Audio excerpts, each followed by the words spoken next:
Hello everyone! Have you ever wondered what that one pink, white, and green food emoji on a stick was? I know when I first saw this cute emoji, I was immediately intrigued and thought one day I'm going to try it, and it's going to be so good. Now I have the pleasure of preparing it myself and tasting it for the first time. Today I am going to be showing how to make Hanami Dango. Dango is a Japanese snack or dessert, otherwise known as wagashi. It is made of a glutinous rice flour dough that is shaped into small round dumplings and is usually eaten on a skewer. There are various types of dango that range from savory to sweet flavors. Some of these include mitarashi dango, a very popular type of dango that is covered in a sweet soy sauce glaze, and inko dango, which is covered in a red bean paste and commonly enjoyed with green tea. Other types of dango are regional, like kibi dango from the Okayama prefecture that is coated in kibi or sweet millet powder. The one I will be making today is called Hanami Dango.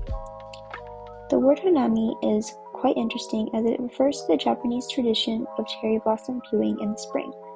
The word hana means flower and mi means to look or watch. This custom first began in the 17th century during the Nara period. However, at this time, flower viewing was only done by Japanese aristocrats. Centuries later, it came to be celebrated by people of all social classes and became one of the first national festivals of Japan. In today's Hanami festivals, people rise bright and early to reserve a spot underneath a cherry blossom tree with their plastic tarps.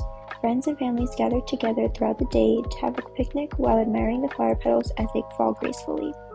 A very popular treat sold at these events is Hanami Dango. Pink, white, and green colors represent the colorful beginnings of springtime in Japan. Making Hanami Dango is actually quite quick and easy to make at home.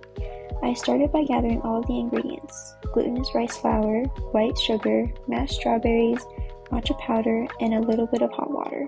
The glutinous rice flour and white sugar was measured into 3 separate parts of about 60 grams of rice flour and 30 grams of sugar for each of the 3 colors of dango.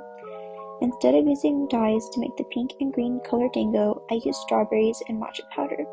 This is a more natural way to go about it, and I also like that it contributes to the flavor of each color.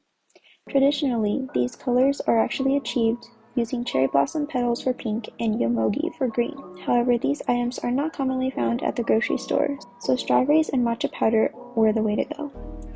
Once everything was measured and prepped, I combined and mixed the ingredients along with a little bit of hot water to form a ball of dough.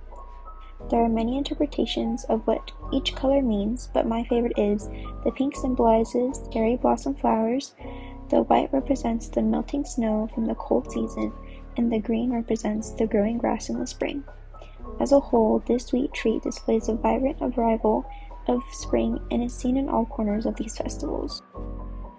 Then, the dough was shaped into small dumpling-sized balls.